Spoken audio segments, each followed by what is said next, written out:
Bom, nosso tema hoje é esse aí. Na verdade, nosso tema é seguir Jesus, né? A gente começou falando sobre convivência com Jesus, porque a gente tem percebido como a gente tem se afastado do Mestre, como a gente tem falado pouco, ou falado de forma muito longínqua de Jesus, como se Jesus fosse uma personagem muito distante. Tem pessoas que me falam assim, eu rezo, mas não rezo para Jesus não, porque Jesus é muito longe, né? Eu rezo para o Dr. Bezerra de Menezes, para a irmã Sheila, e você tem o direito de rezar para quem você quiser, obviamente, mas Jesus não é uma personagem longe. Essa convivência, esse momento de todos sentados ao redor, o Cristo conversando, o Cristo ceando, né? Partindo o pão, dialogando, isso aqui é para mostrar proximidade, presença, atitude de amigo, né? E a gente ao longo dos séculos foi deixando Jesus muito distante da nossa realidade. Então o conviver com Jesus é segui-lo. E essas aqui são palavras do próprio Cristo, né? Quanto a ti, está falando diretamente ao nosso coração. Quanto a ti, está falando com cada um de nós e com todos nós, né? Quanto a ti, vem e segue-me. Mas para segui-lo, né, a gente imagina assim, bom, quem fez o convite? Como é que fez o convite? Ele fez um convite só? Ele falou só de uma maneira? Sabendo que somos todos diferentes, quando Jesus diz, segue-me, ele não fala da mesma maneira para todos. Cada chamamento é um. Cada chamamento é específico, por isso que é a ti. Né? O chamamento é pessoal. Quanto a ti, vem e segue-me. Se o chamamento é pessoal, a forma de chamar, o que é dito, a entonação do que é dito é diferenciada. Só tem uma coisa igual para todo mundo. É para todo mundo. Isso é igual para todo mundo, né? Então a gente vai trazer aqui hoje 4 momentos em que Jesus nos chamou.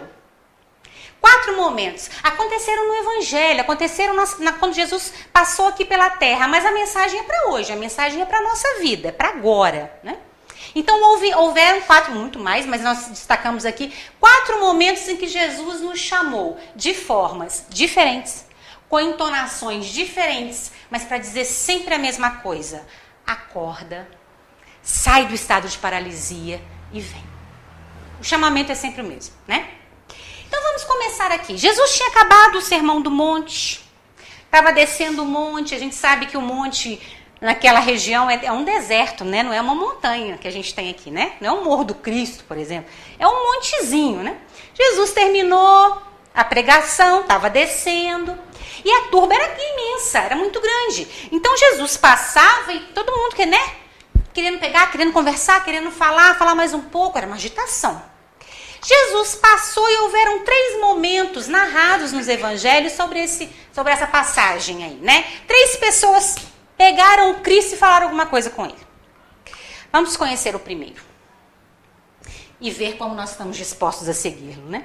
Ah lá, o primeiro está em Mateus 8, 18 e 20. Terminou o Sermão do Monte, né? O Sermão do Monte vai do capítulo 5 ao capítulo 7. Terminou ali, ele está descendo. Ah lá.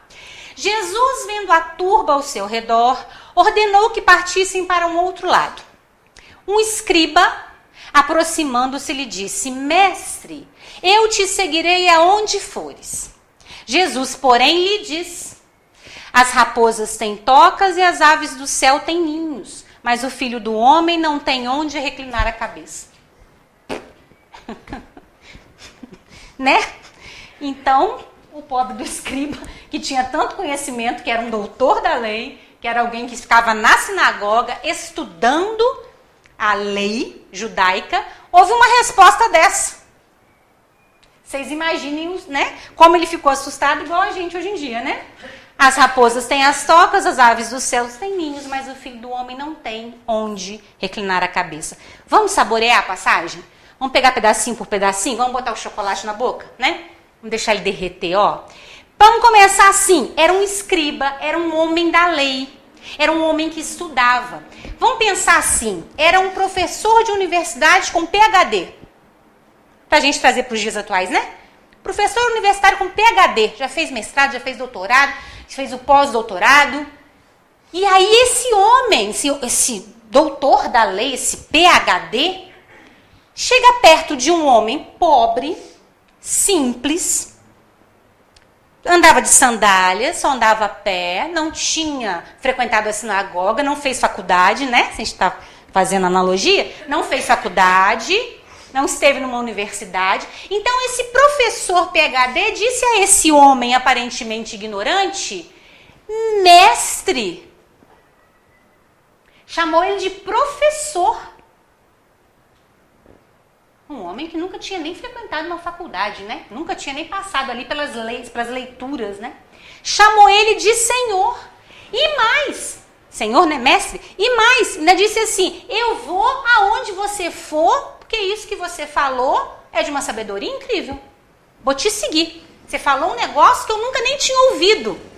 Ó, para um professor que já tinha estudado tudo, nem tinha ouvido. A gente percebe como isso aqui é uma coisa... Ó, se fosse eu, ia ficar super vaidosa, né? Ó, eu tenho um professor falando que quer me seguir porque o que eu disse... Mas Jesus não ficou nem vaidoso, nem permitiu. O que ele disse? As raposas têm tocas, as aves do céu têm ninhos e... Jesus ainda dá uma charada para ele resolver. Não permitiu que o seguisse, não aceitou. Deu uma charada, já que ele foi chamado de mestre, ele dá uma charada para resolver e deixou o escriba com seus questionamentos. Então vamos lá. Primeiro Jesus dá uma lição. Não foi chamado de mestre, não foi chamado de professor, então é uma lição, olha lá. O escriba reconhece em Jesus um mestre, alguém que pode ensinar algo, reconheceu mesmo. Porém, o ensinamento que Jesus deixa para ele é que para segui-lo não será possível acomodar. Não haverá repouso do coração sincero que quiser se mudar-se realmente. Olha, as aves repousam, as raposas também, mas quem me segue não. Não foi isso que ele disse? As aves do céu têm ninhos, as raposas têm tocas, mas o Filho do Homem, Jesus, não tem aonde repousar a cabeça. Quem segue Jesus não descansa. Aí vocês vão falar, então é melhor? Não, né? Mas não descansa do quê? Não descansa da acomodação, não pode acomodar. O Renato está falando no começo sobre Paulo. Paulo não podia nem parar numa cidade, coitado. Ele ficava alguns dias e já tinha que sair correndo. Quem segue o Cristo não tem tempo de ficar parado, porque a mensagem ela está sempre caminhando. Ah, eu aprendi humildade, então agora é a hora de aprender perdão. Ah, eu aprendi perdão, então agora é a hora de aprender caridade. Eu aprendi, não para. Nós não nos acomodamos. Não é uma mensagem de um mestre da terra. Se fosse um mestre da terra, pararia em algum lugar. Ia chegar uma hora que você não tem mais o que aprender, não é? Então já fui, já cheguei nas leis da matemática, nas leis da física, parou, não tenho mais. Mas não é um professor da terra, é um professor das almas. Então não para, não existe acomodação. O escriba foi, coitado, ingênuo. O escriba achou que o que Jesus tinha dito ali, ele ia conseguir, através daqueles ensinamentos, se eu seguir você, eu aprendo tudo... E aí fico maior ainda do que os meus colegas. Foi ingênuo. Não. Quem quiser me seguir, não para. Não paralisa. Não fica parado. Já cansei de ouvir, vocês já devem ter também, pessoas que dizem assim, eu queria tanto não ser espírita, porque quando eu não era espírita era mais fácil. Já ouviram isso? Eu errava com mais tranquilidade, porque eu não era espírita, não tinha compromisso. Espírita no sentido de, eu não tinha conhecimento. Agora eu tenho. Exatamente. Quando se tem conhecimento, você não acomoda. Você não para. Jesus falou isso. As aves param, as raposas param, mas quem me segue não para. Né? Olha lá. Para seguir o Cristo não cabe afoitamento. Ele foi afoito. É preciso que essa decisão seja considerada realmente. O escriba foi afoito. Ouviu o sermão do monte, ficou bobo com a lição. Nossa, mas que lição maravilhosa, que coisa impressionante. Vou te seguir. Não ia aguentar uma semana. Não ia aguentar uma semana. Uma semana de pede pão, pede água, é perseguido, cura doente, não dorme direito. Não ia aguentar. Não é assim? Não ia aguentar. Então, a primeira lição que o professor dá, que o mestre Jesus dá é: nós não vamos paralisar. Uma vez que acreditemos nesse Jesus e desejamos segui-lo, parar a gente não vai. Nós não paramos. Segundo, nós não paramos e não podemos ser afoitos. Sempre que a gente é muito afoito num projeto, já perceberam que... Eu gosto que o pessoal fala assim, eu vou decidir fazer campanha do quê? Boto o relógio para despertar, tudo certo, vou dormir cedo. O relógio não desperta, eu acordo atrasado, assim, perco a campanha, não consigo ir. Porque para começar um verdadeiro trabalho na alma, né? Porque a campanha do quilo é um trabalho de alma. Você está disponibilizando seu tempo para auxiliar alguém que você não conhece. Então é um trabalho da alma, não é um trabalho de peso, carregar peso, né?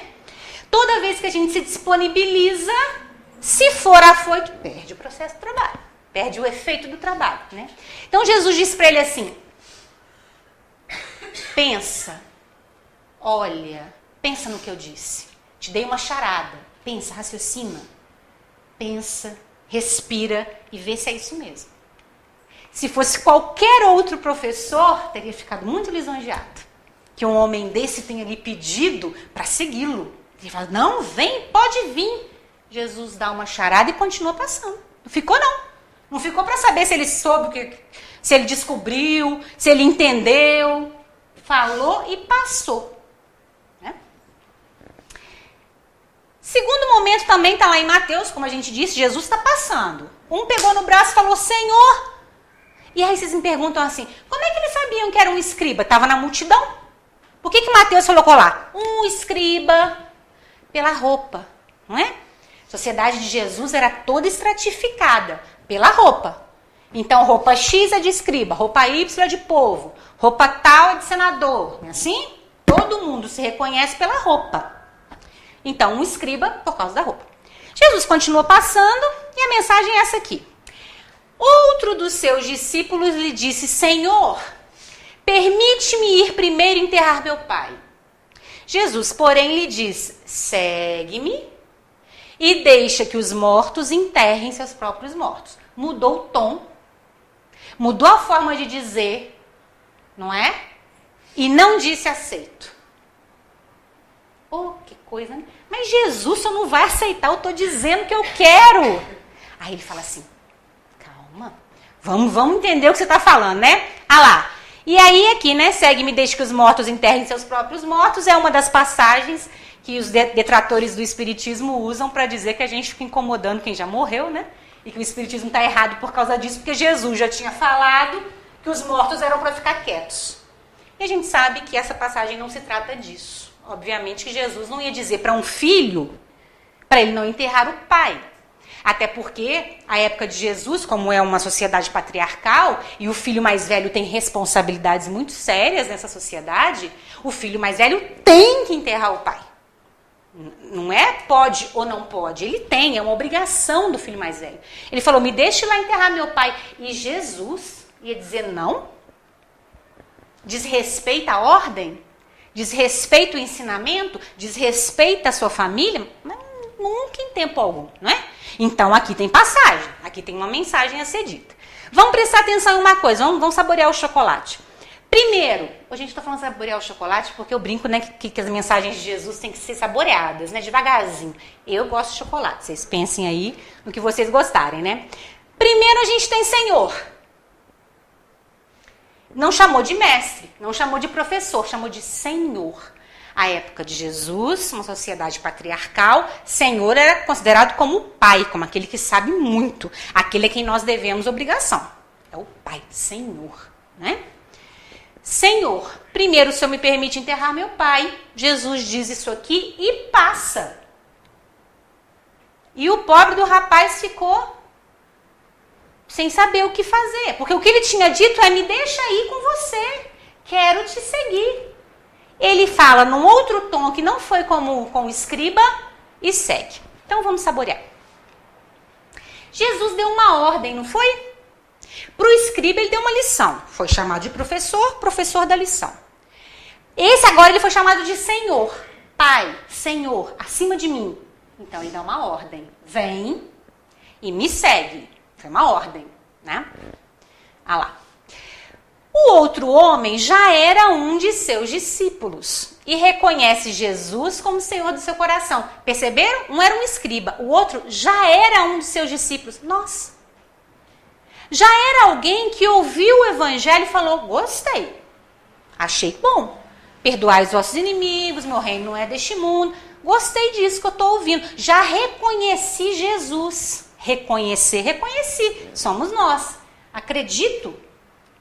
Já reconheço. Não está afoito como o primeiro, já é discípulo do Cristo, né? Porém, mesmo reconhecendo Jesus como seu Senhor, procrastina, adia a decisão de segui-lo. Eu acredito. Só um minutinho que eu já volto. Foi esse movimento que Jesus chamou a atenção. Não foi enterrar o pai.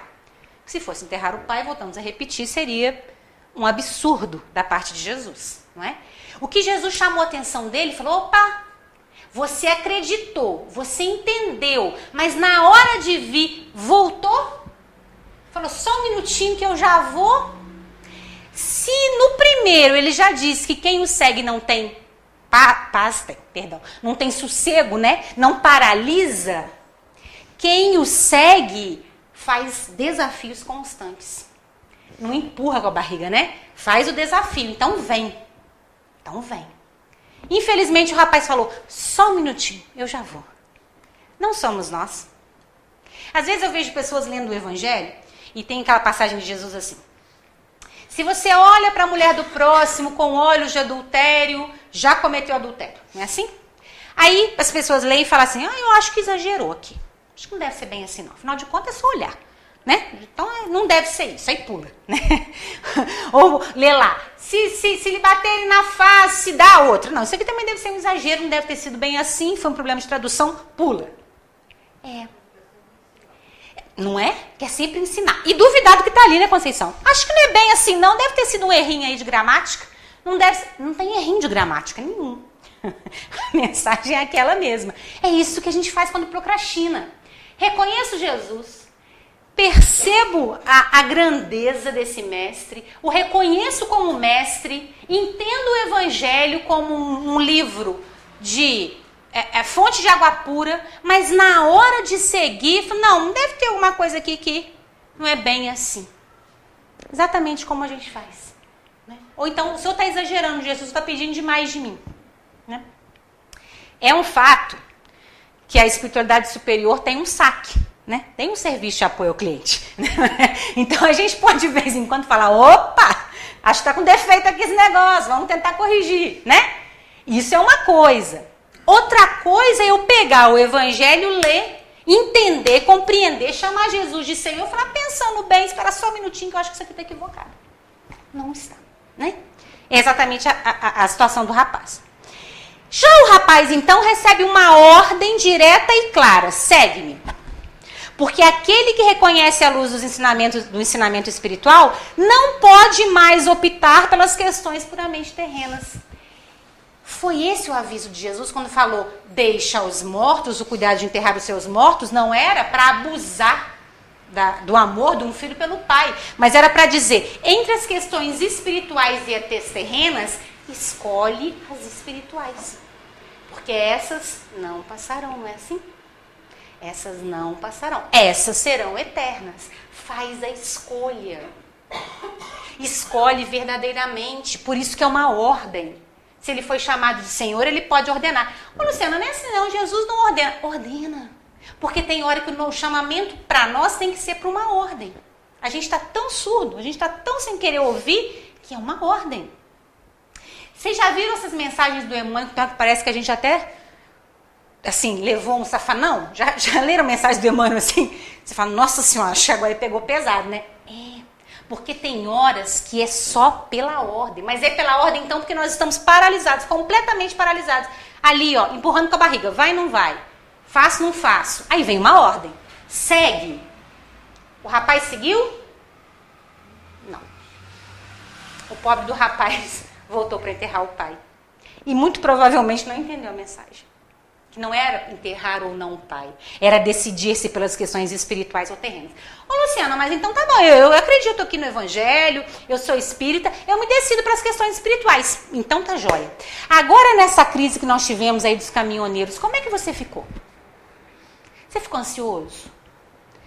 Você teve que correr no mercado para comprar muita coisa? Você ficou preocupado, assim, demais, né? Demais. Você se desesperou? Ficou na fila horas? Você ficou muito angustiado com medo de perder, com medo de acabar? Como é que vai ser? Minha nossa, a gente ficou assim? Se a gente ficou assim, nós estamos lidando com as coisas terrenas. Assim, nesse estado que a gente está falando. Preocupação é uma coisa. Esse estado é outra. Por quê? Esse estado é uma demonstração de que as coisas terrenas estão acima das coisas espirituais. Porque você vai no evangelho, que nós acabamos de estudar lá no nosso grupo de sexta-feira, inclusive aqui fica a propaganda, né? Quem quiser participar conosco, sexta-feira a gente tem um grupo aqui de estudo do evangelho, 7h30 da noite, 19h30. Acabamos de estudar lá no evangelho, foi uma semana antes, não é isso, gente? Uma semana antes, o que caiu pra gente foi assim: não vos aquieteis. Na semana seguinte, foi aquela confusão, não é isso? Não vos aquieteis é espiritual. Não vos aquieteis é espiritual, porque o mundo está cheio de provações. Então, materialmente, nós temos provações. Agora, não vos aquieteis é lição espiritual. Então, e essa é a mensagem, né? Jesus diz assim, escolhe o espiritual. Você vai estar no terreno, no material, né? Você vai estar no material, você vai lidar com o material, você vai lutar no material. Afinal de contas, esse filho tinha que enterrar o pai. São coisas da matéria. Mas escolhe o espiritual. E é aí que a gente luta, né? Titubeia. Né? Será mesmo que isso era desejo de Deus? Será mesmo que tinha uma programação para isso? Será mesmo que aquele desencarne horrível que aconteceu ali? Será que aquilo... Ai, pronto. É a gente procrastinando a escolha. Procrastinando, adiando a escolha pelo espiritual. Né? Então, quando é assim, é uma ordem. E normalmente essas ordens são bem dolorosas. Normalmente essas ordens são dolorosas. E podem ser dadas porque ele foi chamado de Senhor. Ele foi chamado de Pai. Ele foi chamado daquele que nos guia. Daquele mais velho. Então, ele pode dar uma ordem, né? O terceiro eu já peguei lá de Lucas, olha lá. 9, 61, 62 é a mesma passagem. Jesus está descendo. Um pegou, falou uma coisa. Outro pegou, falou outra coisa. E tem o terceiro que falou outra coisa. Então tá lá. Outro lhe disse, Senhor de novo, eu te seguirei, mas permite-me primeiro colocar à parte os que estão em minha casa. Natural. Disse-lhe Jesus, ninguém que põe a sua mão no arado e olha para as coisas de trás, que olha para trás, é apto ao reino de Deus. Mas ele não dá uma resposta fácil. Não existe uma resposta sim e não. Né? Por quê? Porque ele está lidando com um espírito milenar. Ele está respondendo a um espírito milenar. Dizer sim e não aqui era fácil. Me segue? Não. Me segue? Pode. Seria fácil. Mas ele está dando uma lição pro espírito milenar e para nós. Então ele não vai dizer só sim e não. Né? Ah lá.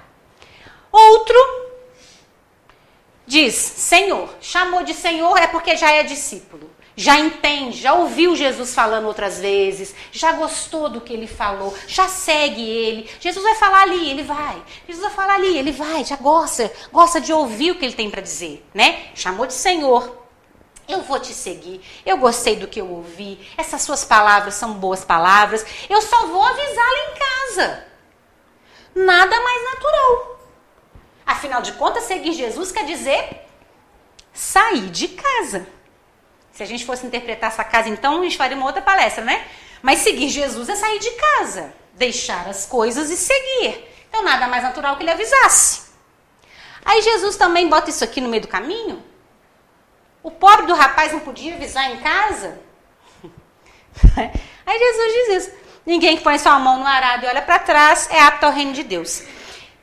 Não sei se todos nós conhecemos um arado, é aquela ferramenta, né, da roça, não é assim? Que é puxada por um boi.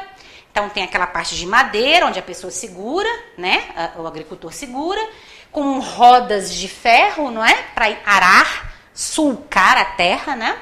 E o boi vai fazendo um trabalho pesado, vai puxando aquilo ali para aquilo entrar na terra e revolver a terra, não é? Se quem está aqui dirigindo o arado, porque o boi está fazendo só força, o boi não está usando da inteligência, mas quem está aqui atrás está. Se quem está aqui atrás, indo no arado, se ele se distrair e o arado fizer assim, ele tem que voltar lá atrás e começar tudo de novo. Foi a mensagem inicial de hoje, né? Voltar atrás e começar de novo. Por quê? Porque se você fizer assim, a semente que for plantada nesse sulco, nessa reta, se for plantada uma aqui, uma aqui, uma aqui, uma aqui, na hora que nascer vai fazer assim, ó, e vai acabar com a plantação. A semente tem que nascer exatamente onde foi plantada. Então a pessoa tem que voltar, alisar e começar tudo de novo. Por quê? Tem que ser linha reta, senão acaba com a plantação. Então essa mensagem de Jesus aqui já é uma profundidade, né? Ao espírito milenar, a quem ele estava se dirigindo, e a nós, né? Então se ele diz, eu vou só ali e já volto, meio como o rapaz, né? Tô rapidinho, já volto, mas eu vou só lá em casa, vou lá atrás. Jesus falou, lá atrás não segue. Porque se você voltar lá atrás, você perde a plantação. Que é quem? A reencarnação. Você perde o processo do plantio. Então não olha para trás, não, segue. Segura firme o arado e segue. Né? A mensagem milenar é essa. O pobre do rapaz não entendeu. Gente, mas eu gosto tanto de Jesus, eu só queria segui-lo, eu não posso voltar em casa. Seria simples, né? Mas não é, é profundo. É muito profundo. Aí Jesus dá uma advertência. Então, primeiro ele é chamado de mestre, professor, e dá uma lição. Ao segundo ele é chamado de senhor, então ele dá uma ordem. Ao terceiro ele é chamado de senhor, mas aí ele chama só atenção. Percebem que o tom, o jeito de falar, a forma de instruir é diferente? Percebem? Para cada um de nós também. É por isso que cada um de nós tem o seu mentor espiritual, o seu espírito amigo, a forma como nós vamos aprender é de cada um. Tem pessoas que ainda acham que Deus trabalha com a lei de talião. Se você matou, você morre. Se você violentou, você é violentado. Tem gente que ainda acha assim. Se Jesus lida com cada um de nós especificamente de acordo com o que nós compreendemos, quem é professor aí sabe. Não adianta você usar de coisas que o aluno não compreende, não é isso? Você vai estar falando e o aluno não alcança, não é assim, Danusa? Não alcança. E Jesus vai trabalhar com a gente assim e Deus não? Então tem gente que pensa, aí a gente recebe na mídia, né? Desencarnou desse jeito, porque na outra vida... Por favor, isso é um desrespeito à doutrina espírita. A doutrina espírita não está aqui para dizer o que nós fomos, está aqui para nos mostrar essa preocupação divina, que nós aprendamos, não que nós sejamos castigados. Não é? Então, se eu, Luciana, só aprendo no amor, não adianta vir com dor. Eu preciso de um pouco mais de doçura. Agora, se eu já sou muito dura, né? Eu sou um espírito mais rebelde, vai ter que ser uma ordem. Ó, Luciana, acorda. A cada um de uma forma. Mas é para eu aprender, não é para me castigar, né? Então, já esse terceiro foi uma advertência. Olha, você estava quase no caminho. É uma advertência. Presta atenção. Quase que você achou.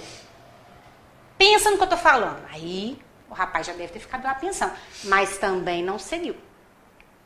Vocês vão perceber que nenhum desses aqui seguiram.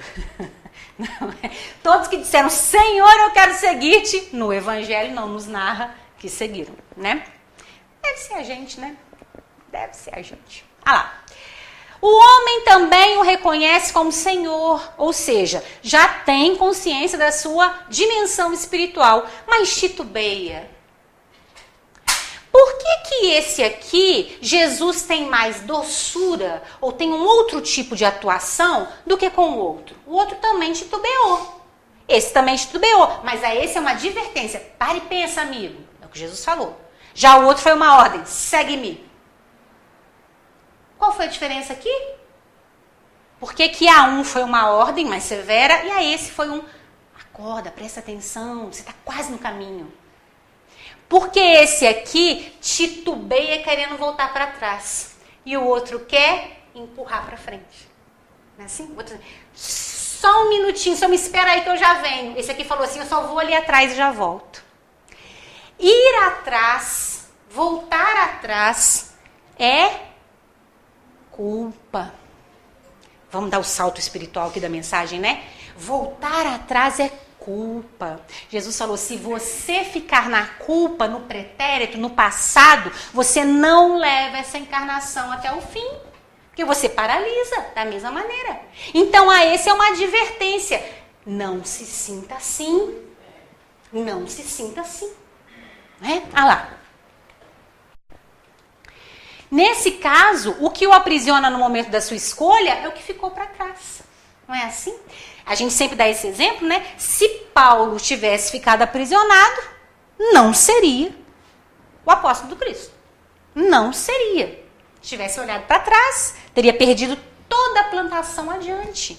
Não é? Então, a esse aqui, o que Jesus está fazendo é uma intervenção psicológica. Jesus está entrando dentro da alma dessa criatura e fala, não olha para trás. Vocês já perceberam que quando a gente está se sentindo muito culpado, ou fez uma besteira muito grande, que quanto mais tentando seguir Jesus, qualquer besteirinha fica grande, né? Aí a gente se arrepende de uma porção de coisa. Vocês já perceberam quando a gente está se sentindo muito culpado, com muita angústia, a gente não consegue rezar? Já perceberam? Se sente culpado. Você fala, melhor não falar isso com Jesus não, né? Não é assim? É por isso que é advertência. Não faça isso. Se você ficar voltando para trás, você vai se afastando de mim. Não olha para trás, segue para frente, né? Lá. Jesus então faz uma advertência, que é diferente de ordem. Quem vê a luz da espiritualização, mas mantém o coração e os olhos no passado, ficará preso ao passado. E não atingirá o reino de Deus. Reino de Deus aqui, a gente entende como entendiam os judeus, que é o mundo espiritual da felicidade, né? Estar bem no mundo espiritual. Reino de Deus. Ficará preso ao passado. Então você já recebeu a iluminação do evangelho, mas continua preso aos resquícios, traumas, culpas. Ô Luciana, mas isso não é fácil, mas é claro que não é. A gente não fica preso em uma vida. Há culpas que nós trazemos há várias encarnações. Então é claro que não é fácil. Jesus não está aqui de brincadeira dando uma mensagem superficial. Olhar para trás aqui não é de uma encarnação só, não. Olhar para trás aqui pode ser de várias, não é? Tem questões nossas espirituais tão profundas que já há mais de 30 encarnações que nós trazemos. E é disso que Jesus está falando. Para de olhar para ela, porque senão vai ser mais 30. Trazendo a mesma questão. Segue, ara, planta, né? Planta para poder conseguir colher. É uma advertência, é uma mensagem psicológica ao espírito, né? Diferente do outro que era uma ordem. Não manda para frente, não, faz agora. Depois ele vai dizer isso, né? Aproveita enquanto ainda está com seu inimigo a caminho, não é assim? Porque para que ele não te mande ao juízo, o juiz não te prenda na cadeia, não é? É. Então não adia, é uma ordem. Não olha para trás, é uma advertência. Não faça isso. Bom, então esses 3 foi nesse momento. Mas tem um quarto. Dos que estão narrados, né, gente? Nessa multidão deve ter tido muita gente que falou muita coisa, né? Mas nas narrativas a gente tem mais um, que é a do jovem rico, que é na mesma passagem. Nesse mesmo momento que Jesus está andando. E por que se chama o jovem rico? Por que os evangelistas deram esse nome? Como é que eles sabiam que era um jovem rico? Por causa da roupa. Não é assim? Sabia que era um escriba? Por causa da roupa. Porque os discípulos não estavam ali entrevistando, né? Você que quis falar com Jesus é o quê? Né? Tava todo mundo no meio da turba. Então como é que reconhece que é um jovem rico? Por causa da roupa. Olha essa passagem. Está lá em Marcos 10, 17. A gente pegou a de Marcos, ela está nos outros evangelistas, porque o Marcos tem uma frase que a gente gosta muito. A passagem é essa aqui. E pondo-se a caminho, continuou Jesus, um homem correndo para ele e ajoelhando-se diante dele, o interrogava. Bom mestre. Aí o rapaz já... Que farei para herdar a vida eterna? Ah, tá bom. Um rapaz veio e ajoelhou. Não. A época de Jesus não existe rico correndo. Não é? Ninguém que é rico corre. Quem é rico manda o escravo correr. Manda o servo correr. Rico não corre. A gente tem um jovem que correu. Já tem aí uma coisa muito estranha. Uma pessoa rica que correu. É por isso que lá na passagem do filho pródigo, quando tá lá, o pai correu, a gente lê aquilo, né? Para um judeu aquilo é um absurdo, porque o pai não corre, quem corre é o filho. E aí Jesus inverte e diz, o pai correu. Ou seja, o pai, Deus de amor, né? O pai ali significando Deus, vai ao encontro, né? Aqui é a mesma coisa. Você tem um rico correndo, já não está muito coerente. Segundo a sociedade da época. Ajoelhou. O jovem rico não só correu, como ele ajoelhou. Aqui agora que ele destruiu as ordens sociais. Ele correu e ajoelhou diante de um pobre carpinteiro, dito, né, aí o Messias. Quando ele se ajoelha, ele está realmente dizendo, Senhor, Senhor, ajoelhou-se, né? Os filhos se ajoelhavam diante do pai. Ele correu, ajoelhou e chamou Jesus de bom mestre. Ou seja, o rapaz estava entregue. Estava entregue. Ele entendeu o que Jesus falou. Ele quis seguir Jesus. E compreendeu a hierarquia moral. Ele estava entregue ao evangelho, né? Estava entregue a Jesus. Se entregou. Mas aí ele queria saber o que ele ia fazer para herdar a vida eterna. Aí Jesus respondeu assim, por que me chamas bom, né? Por que me dizes bom? Ninguém é bom, senão um Deus. Sabes os mandamentos. Não matarás, não adulterarás, não roubarás, não prestarás falso testemunho. Ô, gente, essa cena aqui era para Jesus se sentir vaidosíssimo. Ele não só não se sente vaidoso, como ele corta a mensagem do bom, né? Bom não, bom é Deus. Mas você já sabe o que fazer para receber a vida eterna. É só seguir os mandamentos, ó. Se você seguir os mandamentos, tá tudo certo. E ele, o rapaz diz, então tá, mestre, não vou chamar de bom não, né? Mestre, guardei todas essas coisas desde a minha juventude. Isso eu já fiz, Senhor. Eu quero saber o que faz mais.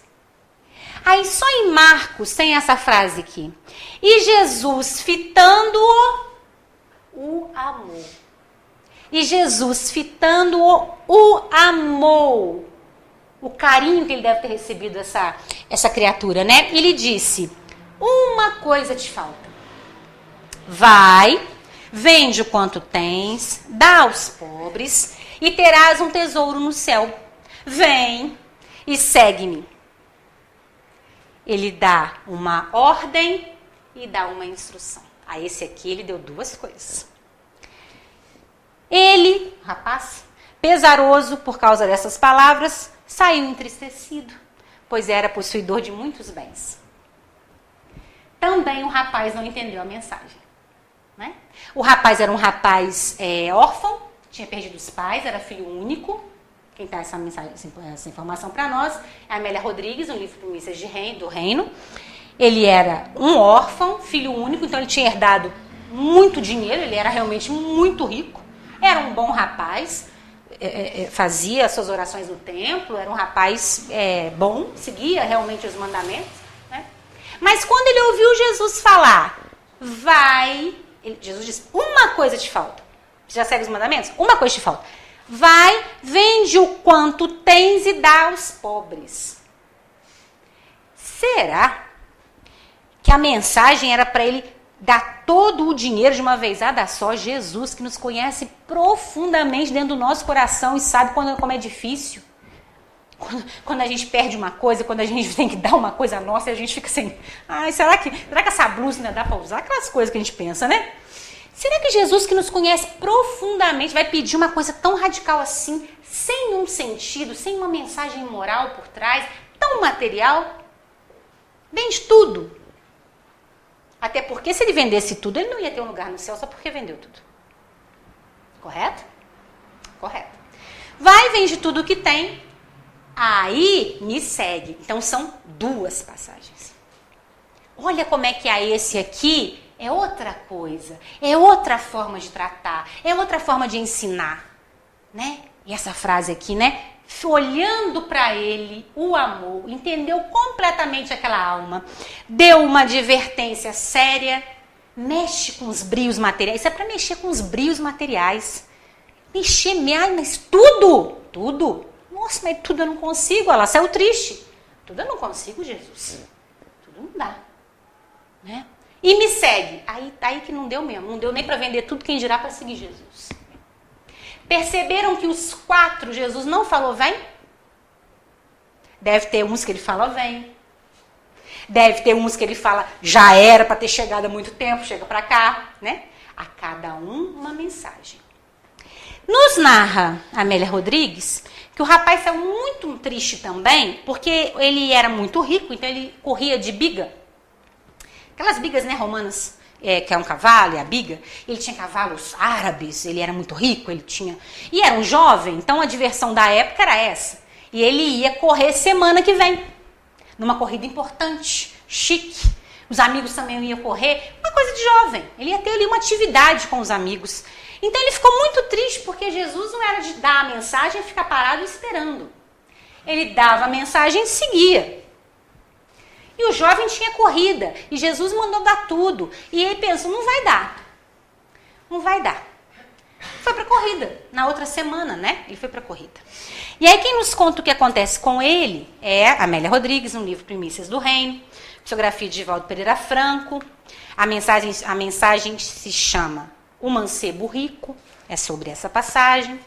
E no finalzinho da mensagem ela diz, bom, então ele foi para a corrida, todo mundo lá aplaudindo, né, aquela confusão, os chicotes estalando, os cavalos correndo. Aí ela conta assim, numa manobra menos feliz, um carro vira e um corpo tomba na arena, despedaçado pelas patas velozes em disparada. Alguém caiu e os cavalos estavam passando por cima, né? O moço rico sente as entranhas abertas, o suor e o sangue em pasta de lama e a respiração estertorada, né? Enquanto escravos precípites, rápidos, arrastam-no da pista, foge mentalmente da cena brutal e vai buscar Jesus. Silenciando os gritos na concha acústica, desencarnando, né? Tem a impressão de ouvi-lo. Renuncia, vem e me segue. 2 braços o envolvem, veludosos e transparentes. E apesar da face deformada e lavada pelas lágrimas, o suor e o sangue, ele dá a intenção de sorrir.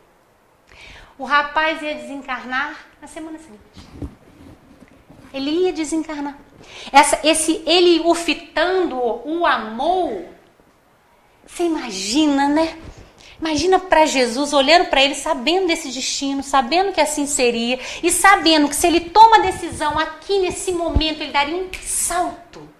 Ele daria um salto. Não precisava nem ser essa decisão, tudo. Mas se ele tivesse tomado a decisão, então tá. Vou ver aqui como é que faz para dar as coisas, vou me mexer aqui, vou te seguir. Iria desencarnar por certo, né? Mas não era essa a questão era tomar a decisão. Ele não conseguiu tomar, né?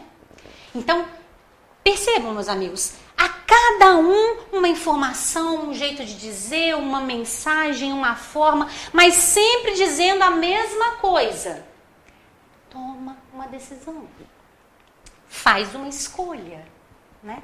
Vocês já viram que quando a gente decide fazer culto no lar, a gente esquece? Já viram isso? Não, então a partir dessa semana nós vamos fazer culto no lar aqui em casa. Ai, perdi a hora, não era essa. Chega visita. Já viram? Chega visita. Ninguém te visita, mas no dia que você decidiu fazer culto no lar, chega visita. O filho adolescente resolve colocar som alto. E é difícil estabelecer um horário para culto no lar. Que coisa engraçada. A gente tem horário para tudo nessa vida, mas o horário do culto no lar é difícil. Por quê? Decisão. Você tem que tomar uma decisão de parar por meia hora, 15 minutos, para ler o Evangelho de Jesus. É decisão. Né? Por isso que é difícil. Bom, a esse Jesus faz um convite, né? Esse homem, ao ajoelhar-se, reconhece a superioridade moral de Jesus e, ao chamá-lo de mestre, mostra a vontade real de aprender com ele. Somos nós. A gente não está aqui hoje, quarta-feira, dia de feriado, de bobeira, não. A gente está com vontade de verdade, não é? Somos nós. Aprender com ele.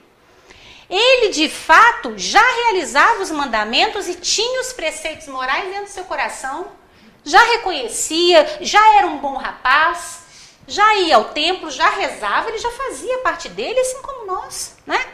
Olha lá. Então Jesus faz o convite derradeiro. Lhe falta uma coisa: desapegar-se dos bens terrenos em direção ao próximo. Né? Como a gente colocou, ele poderia vender tudo o que tinha, que isso não ia garantir nada no céu. Não era essa a questão. Era desapegar-se em direção a.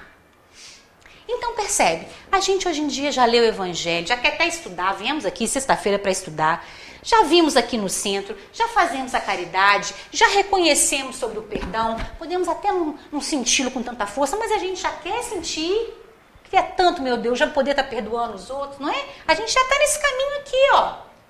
Mas nos falta, ainda há um convite a ser feito. E esse desapego aqui não é um desapego... As pessoas às vezes acreditam que é um desapego apenas material, né? Mas esse desapego aqui é o desapego das coisas terrenas, em todos os sentidos. Não é só material. As preocupações. Mas, Luciana, a gente tem que se preocupar. Claro que a gente tem que estar atento. Mas se preocupar já é uma outra coisa. Se preocupar é colocar o que é da matéria acima do que é espiritual. A gente deve estar atento. Mas o preocupar-se, né? O transformar isso na razão das nossas vidas... já nos deixa paralisados. É por isso que o convite é sempre transforme isso. Transforme o que é material em espiritual. Transforme o que é material em espiritual. Todo o tempo a proposta é essa. Transforma. Modifica. Faz a sua parte. Né? Todo o tempo o convite é o mesmo. Para nós que já estamos a caminho. Porque nós estamos a caminho. Nós estamos aqui tentando. Né? Já estamos tentando.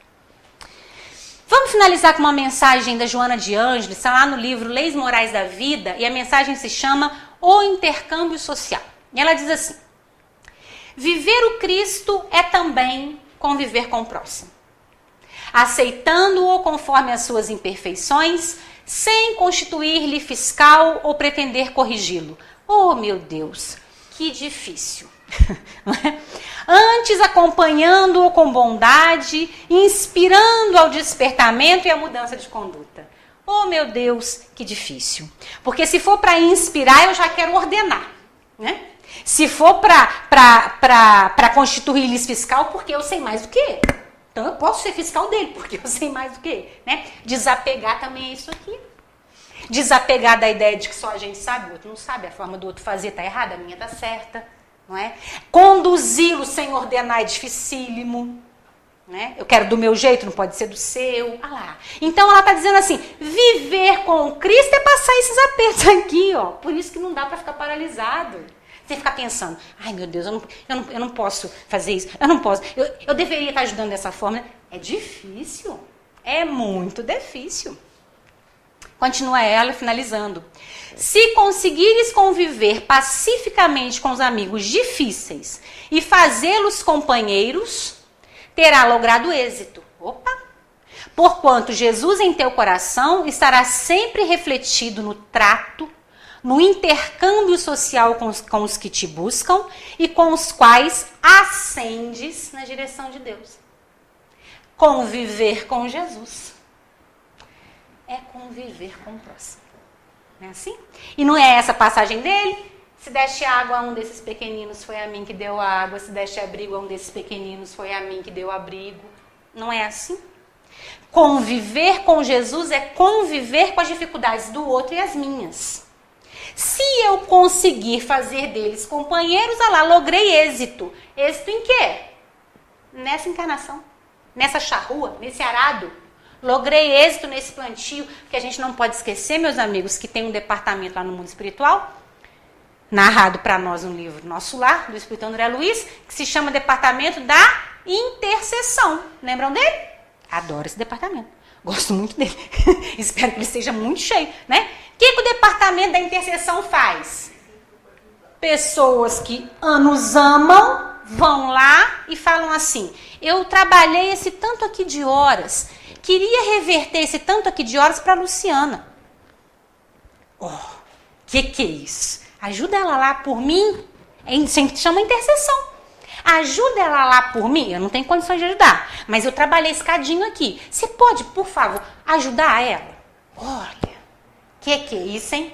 Eu não tenho moral nenhuma. O meu amigo também está com dificuldade, mas ele pode interceder. Ele pode interceder. Então é isso que ele chama de êxito. Porque pode ser que aquela pedra do caminho, aquela pessoa que está te dificultando a vida, né? A pessoa difícil, aquela pessoa que é difícil de conviver, pode ser que depois de desencarnado seja ela que vai lá no departamento da intercessão e fala assim: você alivia ali para mim, para ela, por favor? Pode ser. É por isso que a Joana está falando, faz deles companheiros, né? Eu brinco com os jovens, eu falo, façam amigos, né? A gente precisa de amigos para interceder por nós. Quem trabalha na mediúnica aí sabe. Um amigo querido, às vezes esquecido do passado, é que pede pelo Espírito, não é isso, Conceição? É que pede pelo Espírito. Aí quando o Espírito chega na reunião, fala assim: mas fulano é que pediu por mim? Foi. Por quê? Virou companheiro, é seu amigo. Você plantou isso de alguma forma, né? Da mesma maneira, quando plantamos de outro jeito, né? Também colhemos de outro jeito. Então a mensagem é: quer conviver com Jesus? Aceita o desafio, aceita o convite e mexa-se. E mexa-se. Nada no universo fica parado, as nossas questões morais e espirituais menos ainda, né? Amigos, muito obrigada pela atenção de vocês. Quem tiver Evangelho em casa, quiser dar uma olhadinha, então é sempre depois do Sermão do Monte, capítulo 8 em diante, no Evangelho de Mateus, para a gente ver esses convites, esses chamamentos, essas ordens de Jesus, essas lições, sempre dada a cada um de nós, né? Hoje em dia ele continua dando, graças a Deus, que a gente possa escutar, né? Muito obrigada, viu? Pela atenção de todos. Abre teu coração, recebe a luz que do alto vem a te envolver. Entra com Jesus em doce comunhão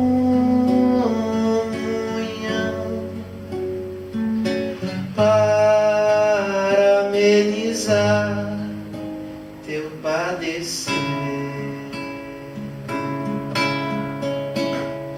A vida é luta, mas tens o sol. Se a noite vai, vem o arrebol. Se hoje é sombra, amanhã é luz. Não está sozinho, já tem Jesus.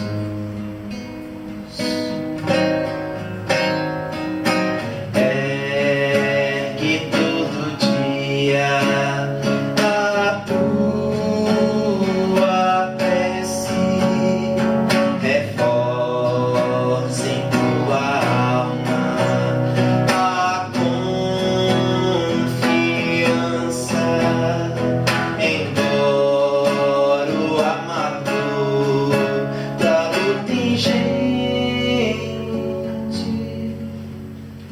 Mantém sempre acesa a esperança.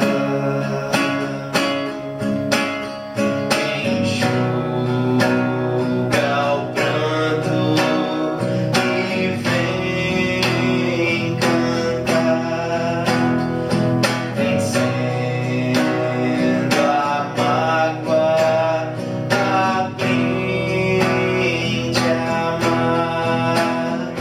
O tempo passa, tenta esquecer,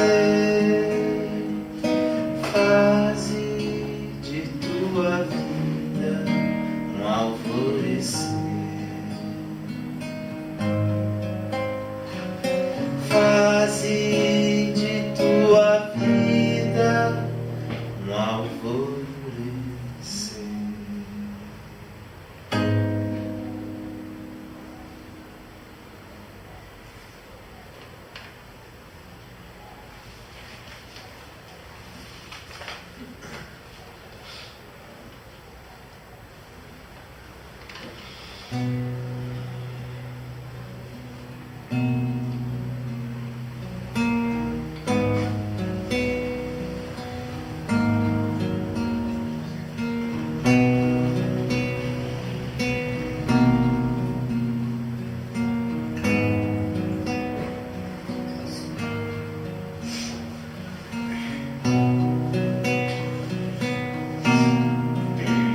Pai de toda a criação.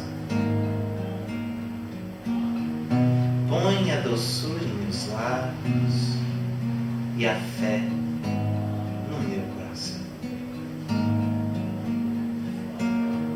Meu Senhor, sábios dos sábios, sol de amor que me conduz, na vida em que me agasalha, enche os meus olhos de luz e as minhas mãos de trabalho. Meu Senhor, sábio dos sábios, dá-lhe forças no caminho para lutar e para vencer, transformando todo espinho em flores do meu dever. Ó meu Pai, não te esqueças de mim, nas bênçãos da compaixão. Guarda em mim teu coração de paz e de amor sem fim, meu Senhor.